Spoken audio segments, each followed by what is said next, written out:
ñi ngi jël suñu nuyoo yu sedd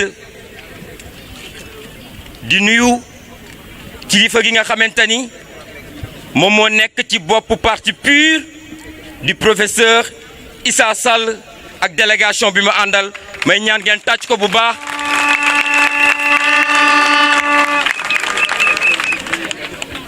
di nuyu tamit sunu papa yi nga xamante ni tey jii ñoo nekk suñu ginnaaw di ñuy gunge ci liggéey bii nga xamante ni tàmbale nañ ko depuis ca élection yi ba tey jii waaye tamit di jël suñu kàddu di nuyu suñu yaay yi nga xamante ni musuñoo tay di ñuy gunge musuñoo tay di ñuy encourager musuñoo tay di ñuy conseiller musuñoo tay di ànd ak ñun ci terrain bi guddeeg bëccëg ñi leen di nuyu bu baax may ñaan yàlla ngeen tàccu leen ñu. tey nag kàddu yi du mën a gudd ndax PUR dañ ko xamee ci liggéey ci silence bàyyi résultat bi def bruit yàlla dogal nag tey ñu nekk fi nga xamante ni moom mooy Thiès capitale du rail. Thiès ana waa Thiès Thiès ana waa ndawi Thiès Thiès dëkk bi nga xamante ni musuñoo tay si bu doxul ñu ne doxul ana jeunesse su Thiès tey fii ñu taxaw nekk ci place de France bu Thiès ci histoire lu nekk jaar na fi ci histoire njiiti réew bu nekk jaar na fi ci histoire politique leader bu nekk jaar na fi waaye tey jii nag ni ko suñu responsable bi waxee léegi doxantu bii am na solo torop man dama ne du meeting waaye doxantu la ñëw nemmeeku si militants yi ñëw gën a ñaaxaat ñi nga xamante ni ñoom ñoo nekk ci terrain bi guddeeg bëccëg di ñaq ngir parti bi waaye tamit di ñaq ngir réew mi jëm kanam tey jii ñi fi taxaw ñëpp depuis ci élection ya dañuy jël seen dërëm jël seen temps jël seen yitte jël seeni famille def ay sacrifice ngir lan ngir indi benn politique de valeur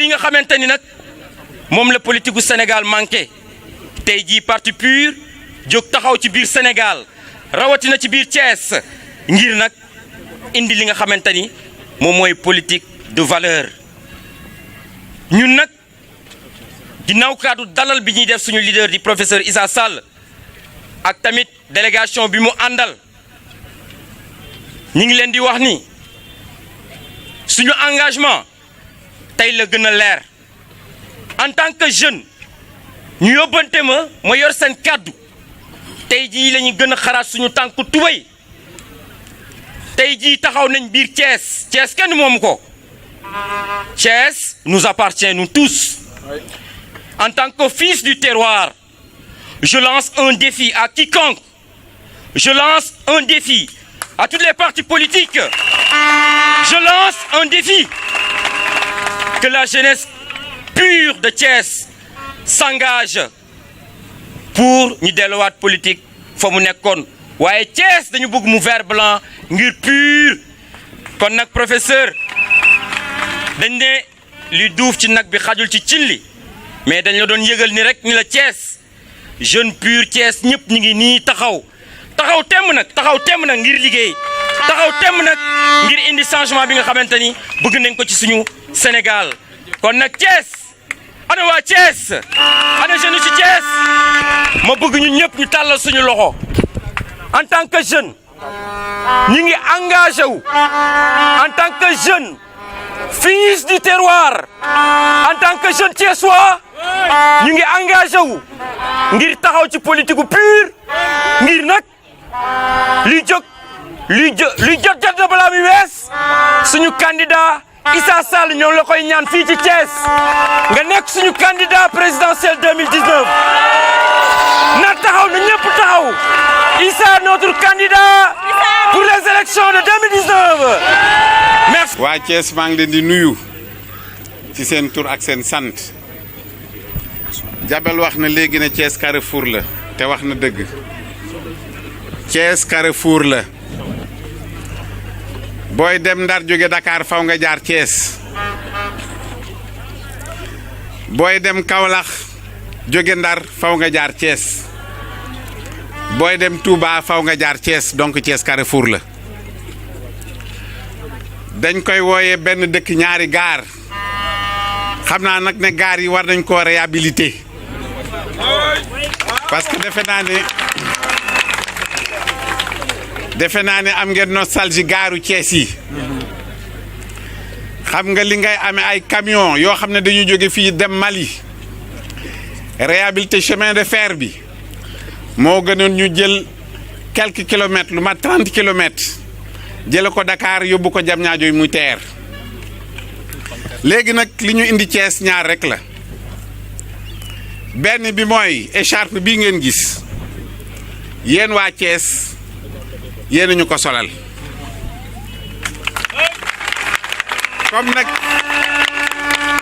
comme nag yéen ñu ko solal doon na rafet ñi ñëw fii ci yéen sargal leen ci liggéey bu rafet bi ngeen liggéey ci élection yi passé beneen point bi xam ngeen ne ci weer yu néew am na élection yu ñu nekk suñu kanam élection yu nag dafa nekk élection yu spéciale yoo xam ne dafa laaj préparation nekkul élection présidentielle yañ xamoon démb ak barki démb élection yi dafa am nuñ ci gàllankoor liñ ci galgal nag mooy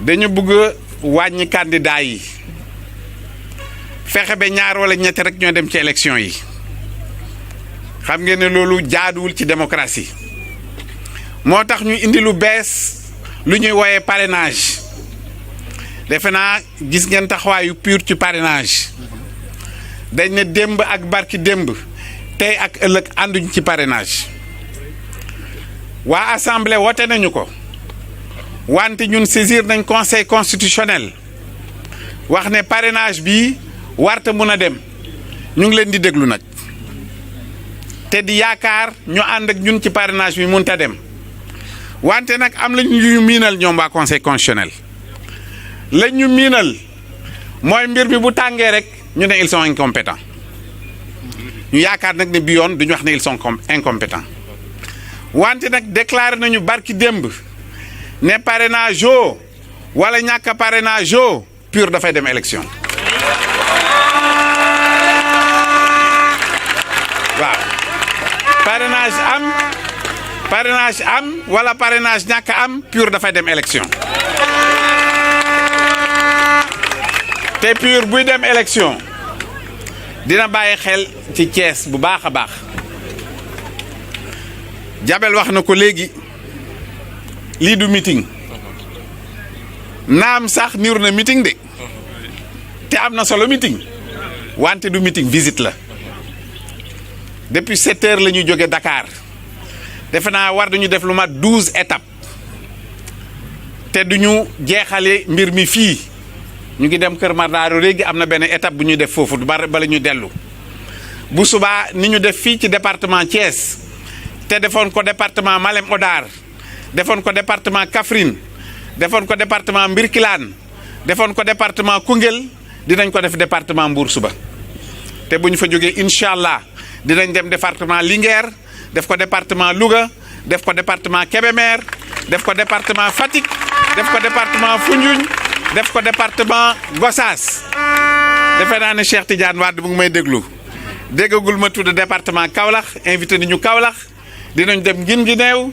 dinañ dem Nioro maanaam daal Sénégal fépp du am fenn fu ñu fa demul balay pré-campagne bi waxuñu élection yi di parce que élection bi des na mais balay pré-campagne bi donc les nemmeeku si leen rek la seet si leen rek la. Dans le département de Thiès, c'est d'une part venir voir nos militants pour leur dire que c'est à cause d'eux que nous avons arboré cette écharpe. Le deuxième objet de la visite, c'est parce que vous savez que dans 6-7 mois vont se tenir les élections présidentielles au Sénégal. Et cette année, Ces élections revêtent un cachet très particulier. On ne vous demandera pas simplement si vous êtes seulement sénégalais. On ne vous demandera pas simplement si vous n'avez pas mal avec la justice. On ne vous demandera pas simplement si vous êtes, n'est-ce pas, en règle avec vos obligations fiscales. Mais en plus, on vous demandera de vous faire parrainer par 60 000 personnes. Tenez-vous bien, 60 000 personnes. C'est-à-dire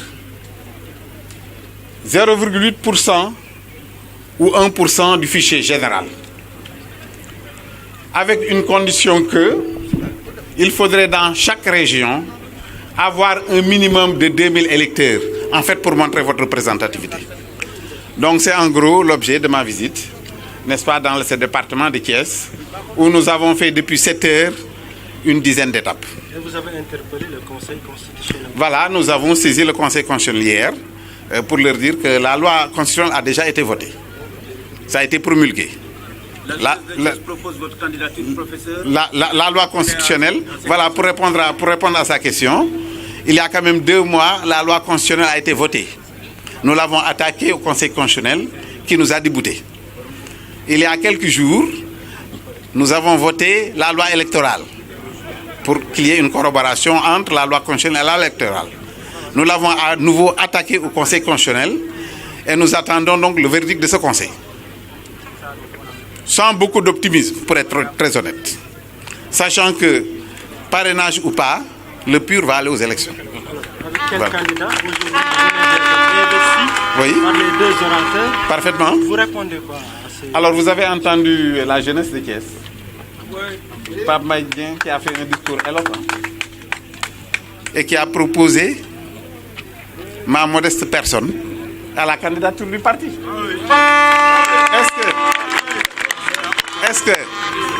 Est-ce que j'ose refuser cette proposition? Non. Je pense que la réponse va de soi. Professeur, une partie du pays, plus précisément à l'ouest, à l'est. Oui, vers Tamba. Et au sud, Oui, les pluies sont déjà présentes. oui. Mais aujourd'hui, nos braves paysans n'ont reçu ni intrants, Ni semences, oui. Vous, en tant que responsable Oui. et portant la voix du peuple, Oui. que dites-vous par rapport à la politique du gouvernement? Oui. Par rapport à... Mais il est clair que si nous voulons nous présenter, c'est parce que nous déplorons la politique du gouvernement. Hein, à pareille heure, bon, les paysans n'ont pas de semences, n'ont pas d'engrais, n'ont pas d'intrants.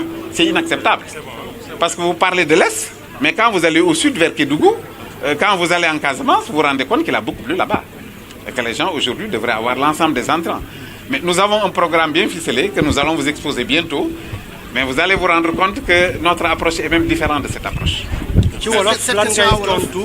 Waaw. ndaw yi ne Issa la ñuy jox mu nekk seen candidat. waaw mais xam nga Pape am na lu mu wax léegi xam nga man la kenn du ko wax man la PUR du ne man la jamais mais Pape wax na leen xanaa kay dégg ngeen li mu wax nee na bëgg na PUR am candidat PUR dina am candidat nee na bëgg na ma nekk candidat PUR waaye xanaa du ma leen ko ñemee bañal nag ak seen mobilisation.